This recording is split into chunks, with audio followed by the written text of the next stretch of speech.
ਦਿਓ ਫੁੱਟਦਿਆਂ ਪਹੁੰਚ ਜਾਏ ਲੋਕੇਸ਼ਨ ਤੇ। ਲੋਕੇਸ਼ਨ ਸਾਡੀ ਆਈ ਬੜੀ ਈਜ਼ੀ ਆਈ, ਉੱਠਾਂ ਵਾਲੀ ਕੁਬਰੀ ਕੋਲ ਜਨਾਬ। ਲਾਰੀ ਅਸੀਂ ਲਾ ਛੜੀਏ ਮਗਰ ਜਨਾਬ ਰਾਜਾ ਸਾਹਿਬ ਵੀ ਆ ਰਹੇ ਨੇ। ਹਾਂ ਯਾਰ ਰਾਜਾ ਲੈਟਾਂ ਮਾਰਦੇ ਲੈਟਾਂ ਮਗਰ ਜਨਾਬ ਅਲੀ ਹਸਨ। ਹਾਏ ਹਾਏ ਹਾਏ ਹਾਏ ਹਾਏ ਇਹ ਜਣੇ ਆ ਗਏ ਨੇ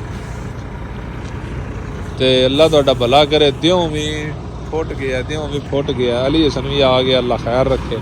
ਤੇ ਲਾਰੀਆਂ ਜਨਾਬ ਹੋ ਗਈਆਂ ਇੱਥੇ ਇਕੱਠੀਆਂ। ਹਾਏ ਹਾਏ ਹਾਏ ਹਾਏ ਹਾਏ।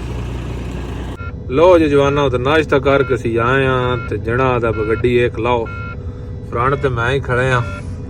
ਅਗਲੇ ਪਾਸੇ ਗੱਡੀ ਉਹਨਾਂ ਖਾਲੀ ਕੀਤੀ ਹੈ। ਜਿਹੜੇ ਸੜਕੇ ਤੇ ਲੱਗਦੇ ਬਲਾਕ ਜੇ ਉਹਨਾਂ ਦੀ, ਇੱਥੇ ਉਹਨਾਂ ਨੇ ਮੰਤੋਰੇ ਆਦੇ ਨੇ, ਬਲਤੋਰੇ ਤੇ ਮੰਤੋਰੇ ਆਈ ਕਰਕੇ ਅਸੀਂ ਹੁਣ ਸਟਾਰਟ ਕੀਤੀ ਤੇ ਟੂ ਟੂ ਕਰਨ ਲੱਗ ਪਈ। ਹਵਾ ਪੂਰੀ ਹੁੰਦੀ ਹੈ ਤੇ ਲਾਨੇ ਆ, ਕਰਦੇ ਆ ਆਫ ਲੋਡਿੰਗ। टाइम है ये 7:40 ਹੋਏ ਨੇ। 7:40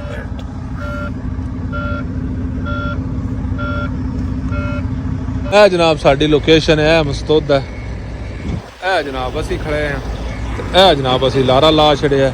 ਇਹ ਜਨਾਬ ਲਿਫਟਰ ਵਾਲਾ ਆ ਗਿਆ, ਕੰਮ ਕਰਨ ਲੱਗੇ ਨੇ ਸ਼ੁਰੂ। ਠੀਕ ਹੈ, ਉਹ ਆਦੇ ਨਹੀਂ ਬਾ ਇੱਕ ਅੱਲਾ ਤੁਹਾਡਾ ਭਲਾ ਕਰੇ ਖਾਲੀ ਕੀਤਾ ਤੇ ਦੂਜੇ ਜਨਾਬ ਲੋਡ ਦੀ ਟੈਨਸ਼ਨ ਬਣ ਗਈ। ਗੱਡੀ ਖਾਲੀ ਕਰ ਛੜੀ ਹੈ, ਹੁਣ ਫਰੇਮ ਫਿੱਟ ਕਰਨੇ ਨੇ ਤੇ ਫਿਰ ਜਨਾਬ ਜੁਬੇਲ ਤੋਂ ਵਾਪਸ ਅਮਰਾਤ ਦਾ ਲੋਡ। ਰਾਜਾ ਖਾਲੀ ਪਿਆ ਕਰਦਾ ਲਾਈਸ ਮਗਰ ਫਿਰ ਅਲੀ ਹਸਨ ਦੀ। ਮੈਂ ਕਿਹਾ ਕਿਉਂ ਨਾ ਕੱਪੜੇ ਚੇਂਜ ਕਰਕੇ ਤੇ ਫਰੇਮ ਬੰਨ ਲਵੀ। ਤੇ ਉਸ ਤੋਂ ਬਾਅਦ ਇਸ ਨਾਣੇ ਵਾਲੀ ਬੜੀ ਵਧੀਆ ਜਗ੍ਹਾ, ਉੱਥੇ ਬੰਦਾ ਨਹਾ ਕੇ ਤੇ ਫਿਰ ਇੱਕੋ ਵਾਰੀ ਟੁਰਾਂਗੇ ਸਹੀ ਹੈ, ਕਿਉਂਕਿ ਜਾਣਾ ਤਰੀਵਾਂ ਰਲ ਕੇ ਇਹ ਬੜਾ ਮੁਸ਼ਕਿਲ ਕੰਮ ਹੈ। ਆ ਵੇਖਿਆ ਮੈਂ ਬੰਨ ਰਹਾ ਤੇ ਮੇਰੀ ਕੀ ਹਾਲਾਤ ਹੁੰਦੀ ਹੈ। ਠੀਕ ਹੈ, ਫਰੇਮ ਬੰਨ ਲਈਏ ਤੇ ਫਿਰ ਇਹ ਉੱਥੇ ਜਾ ਕੇ ਟੈਨਸ਼ਨ ਨਹੀਂ ਬਣਨ ਲੱਗੀ। ਚਾਚੇ ਦੇ ਆ ਬਾਓ ਮੇਰੇ ਵਾਲੀ ਗੱਡੀ ਦੇ ਸਟੈਂਡ ਬੰਨ ਛੜੇ ਨੇ ਤੇ ਹੁਣ ਰਾਜੇ ਦੀ ਗੱਡੀ ਤੇ ਆ ਗਏ ਆ।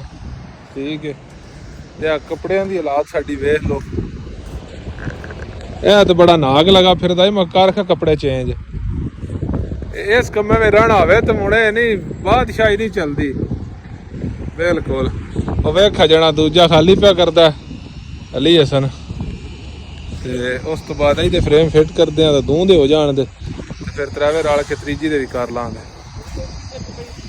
ਉਸ ਟਾਈਮ ਵੇ ਤੇ ਨਹੀਂ ਵਾ ਕੰਮ ਸਿੱਧਾ ਕਰਨਾ ਹੈ। ਪਿਛਲੇ ਕਿਆਰੇ ਲਾਇਆ ਭਾਈ ਰਾਚਰ ਪੁੱਠਾ ਪਾ ਛੜਿਆ ਤੁਹਾਨੂੰ ਛੁਰੀ ਨਾਲ ਵੱਢਦਾ ਫਿਰਦਾ। ਇੱਕ ਮਿੰਟ ਗਾੜ ਵੱਢਦਾ ਪਿਆ।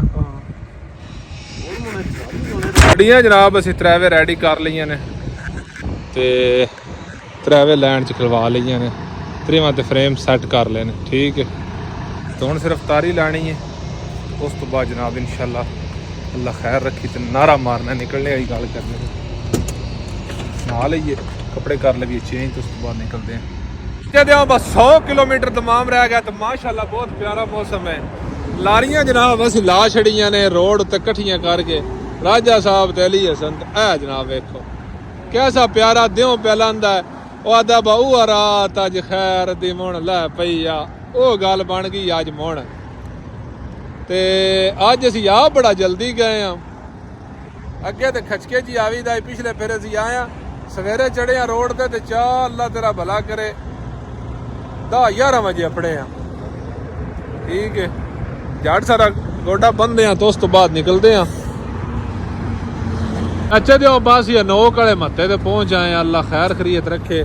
ਜਿਹੜਾ ਦਮਾਮ ਤੋਂ ਤਕਰੀਬਨ 100 ਕਿਲੋਮੀਟਰ ਪਹਿਲਾਂ ਹੋਏ, ਲੇਕਿਨ ਅਸੀਂ 40 ਕਿਲੋਮੀਟਰ ਤੋਂ ਬਾਅਦ ਲੈਫਟ ਹੋ ਕੇ ਜੁਬੇਲ ਆ ਜਾਣਾ। ਠੀਕ ਹੈ, ਗੱਡੀਆਂ ਪਾਰ ਕਰ ਛੜੀਆਂ ਨੇ ਤੇ ਜਵਾਨ ਹੁਣ ਪੂਰਾ ਡਾੜ ਰਿਹਾ। ਇਸ ਟਾਈਮ ਵੀ ਤਕਰੀਬਨ ਮੇਰੇ ਖਿਆਲ ਨਾਲ 9-9:30 ਦਾ ਹੋਇਆ। ਪੌਣੇ 9 ਦਾ ਹੋ ਗਿਆ, ਪੌਣੇ 9। ਇੱਕ ਨੌਣੇ ਪੌ ਹੁੰਦਾ, ਇੱਕ ਪੌਣੇ 9 ਹੁੰਦਾ।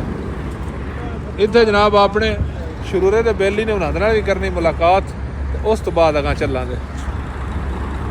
ਚਾਚੇ ਦੇ ਬਸ ਸ਼ਰੂਰੇ ਵਾਲੇ ਬੰਦੇ ਵੇਖ ਲਓ, ਜਿਸ ਬੰਦੇ ਸਿਆਣਨਾ ਨਾ ਕਮੈਂਟ ਵਿੱਚ ਦੱਸਣਾ ਬਾਕੀ ਕਿਹੜਾ ਜਵਾਨ ਹੈ। ਦੂਜਾ ਉਹਦੇ ਬਾਕੀ ਵੀ ਜਿਹੜੇ ਹੁੰਦੇ ਨੇ ਨਾ ਸਾਡੇ ਇੱਥੇ ਆਉਂਦੇ ਆ ਨਾਲ ਕੋ ਨਹੀਂ ਹੁੰਦਾ। ਸਾਡਾ ਕੀ ਹਾਲਾਤ ਆਪਣਾ ਨਹੀਂ ਵੇਦਾ ਯਾਰ ਕੱਲ ਹੁਣ ਫਰਮਾਇਸ਼ ਤੇ ਹੁੱਕਾ ਵੀ ਭਾਗ ਗਿਆ ਮੋਣਾ ਦੇ ਬਸ਼ਰੂਰੇ ਵਾਲੀਆਂ ਰਹਿਸ਼ਾਂ ਤੇ ਹੁੱਕੇ ਨਹੀਂ ਬਖਦੇ ਆ। ਆਹ ਬੰਦਾ ਸਿਆਣ ਲਓ। ਇਹ ਆਦਾ ਮੈਂ ਸੋਸ਼ਲ ਮੀਡੀਆ ਤੋਂ ਦੂਰ ਰਹਿਣਾ, ਯਾਨੀ ਮੈਂ ਕਿਹਾ ਸਵੇਰੇ ਤੂੰ ਉਸੇ ਸਾਰੇ ਮਣੇ ਅੱਜ ਦੀ ਦਿਹਾੜ ਔਖੀ ਸੌਖੀ ਕਾਢ ਲੈ ਬਣਾ ਲੈ ਮਾਮਾ ਤੇਰੀ ਲੋ ਜੀ ਤੇ ਰਾਜੇ ਦਾ ਤਾਂ ਕੰਮ ਹੋ ਗਿਆ ਬਿਸ਼ਾਕ ਛੁਰੀ ਮਾਰ ਲਓ ਸਣ